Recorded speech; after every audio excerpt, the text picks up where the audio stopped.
Anvils. We all know them, we all love them. They're the base of any blacksmith shop. Although we all have our own ideas of what an anvil should or can look like, it's basically just a lump of metal that you can hit hot metal on, get it to shape, all that stuff. And without one, it's kind of hard to be a blacksmith. But when I started blacksmithing and stuff like that, I remember it was really hard to find a good anvil to start with. I was confused on what style of anvil I should get. And there were just a bunch of other niche specifics that I was never quite sure on. Now that I've done blacksmithing for a few years, I've looked into anvils a lot more. I know how to find the information I need on them. And I thought today I'd give you guys a little bit of a crash course on anvils for those of you who might be looking into getting into blacksmithing. Stuff like that. We're going to break down anvil types. We're going to break down good beginner blacksmith anvils, good hardnesses to be looking for, and just a bunch of other stuff that'll hopefully help you guys find a good anvil for yourselves. So first things first, let's just go over types of anvils. I personally use 3, and these are kind of the 3 major ones you're going to find in blacksmith shops. Over here, we've got the classic English anvil. Just that classic shape, got a flat surface, rectangle face, and your classic horn. This is basically the style of anvil that you're going to see falling out of the sky in cartoons. Over here, I've got an Italian style anvil, pretty similar to the English style anvil.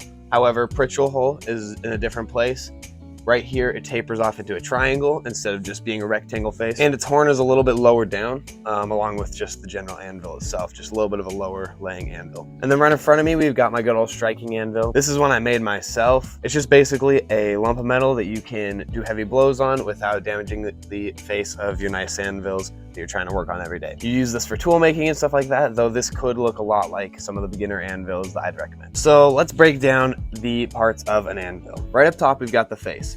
This is where you're going to be hitting hot metal. This is where you're going to be shaping a lot of your stuff. This is just the basic work area. A wider face makes it easier to work with bigger projects, and that'll normally come as a difference with weight. Right here, we've got the hardy hole. This is a square hole, and its main purpose is to hold tools and stuff like that. You can make tools with square bases, stick them in there, and then you can easily hot cut materials, use it for bending jigs, all that good stuff. Next to it, at least on the English style, we have the Pritchel hole. This is normally a smaller hole that can also be used to hold tools. However, they will twist sometimes because it is a circle. I personally like to use the Pritchel hole a lot for drifting. Helps you get a lot cleaner drift, and because of the smaller size, you won't get as much folding as you would if you were drifting over the hardy hole. Every anvil also has an edge. This is just literally the edge of the face of the anvil. This can be used for bending and stuff like that. Normally, if you want a really sharp bend, something like 90 degrees-ish, this is where you want to go. And then you've got the horn. The horn is meant to also be a bending area. This helps you get nice curves in, helps you get a more circular bend rather than a 90-degree bend like the edge would. And then some anvils just have random add-ons. On my English style, there is a bending jig. It really depends on the anvil, or depends on who made it, who even modified it. Some people will modify their anvils. Sometimes you can get outlying faces. They can help with tricky angles and stuff like that. But all those add-ons really come down to who owned the anvil. Now, what about durability? Obviously, when you buy an anvil, it's going to be a bit of money. So you're going to want to make sure you're getting your bang for your buck, right? Going with big name, old brands that are trusted is always a good way of making sure you're going to get a good anvil. But you can normally find those on eBay and stuff, and those are going to run you about $1,000 to $2,000. If you're looking for just the general specs on what a good durable anvil should be, you're going to want an anvil with a high Rockwell C rating, which is just a hardness rating, of 55 to 62 HRC. That's a good range for anvils to be in because that way they can still take a blow and they're not going to chip off and hurt you. So they're not going to be too brittle, but they're not going to just dent. That being said, dents in the face will always happen no matter how good your hardness is. Even if it's 100% perfectly done, there's still going to be dents because you're hitting it with metal, right? Rebound is something that a lot of people look for. Personally, I just kind of take what I can get, but higher rebound basically means higher energy return, which makes it a little bit easier to swing the hammer for longer. It means you're getting more energy into the piece of metal and can just make your work a lot easier. You can test that by getting a metal sphere and dropping it onto the face of an anvil. I like to just tap my hammer face on the anvil, see how it bounces up. And as far as weight goes, heavier is always going to be better to some extent, just because you know, it's not going to move around as much when you're hitting things. And it also means you're going to have a bigger workspace to work on. However, you can get by with a smaller anvil for a while. Heck, I started on a 15-pound anvil that we'll get into in a second. The main thing is you just need to make sure your anvil stand and the anvil itself is weighed down enough that it's not going to be bouncing around while you're hitting on it if it is lighter anvil. And so let's also get into some beginner anvil options. Basically, whatever you can get your hands on is going to be great, right? First off, right out of the gate, if you have anybody that you know who maybe used to do blacksmithing, maybe you have a grandpa like me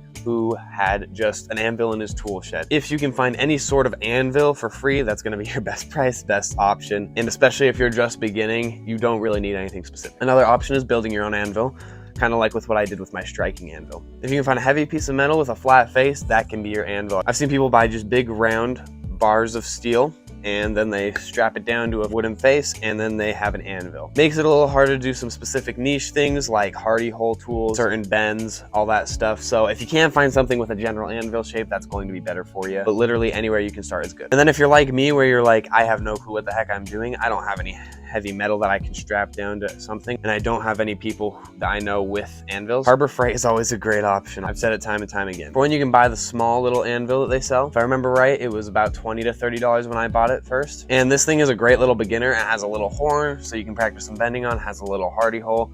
Harder to get some tools into there, but you can also practice with that. And it has a decent enough face that you can definitely forge a knife or a small project on. I used one of these for the first year-ish of my blacksmithing, and that was back when I had a coffee can forge, all this stuff, and that's just really what got me into blacksmithing. That's what got me the tools in my hands and got me, you know, kind of going. Eventually you get comfortable enough to invest into different things, but you know, it's always a great starting point. If you are a bit of a more experienced beginner, I would also recommend the 66-pound Weaver Italian anvil. It's about 120 bucks, which comes down to a little over $2 a pound, which is pretty good price for an anvil. I've done a full review on this anvil on my channel. I'll link to it up somewhere up here. So yeah, if you want a deeper dive into this anvil as a beginner's anvil, go for it. I really love this anvil. I think it's a really, really great starting point if you're willing to put a little bit more money into it. Like I said, if you're trying to get into blacksmithing, you really don't need a lot. You can have a piece of metal strapped down to some wood, or you can have a cheap little anvil from Harbor Freight. As long as you get the tools in your hand and start learning, that's really where you're gonna start gaining confidence and start learning a little bit more about this art. And then you can determine if you're willing to put a little bit more money into it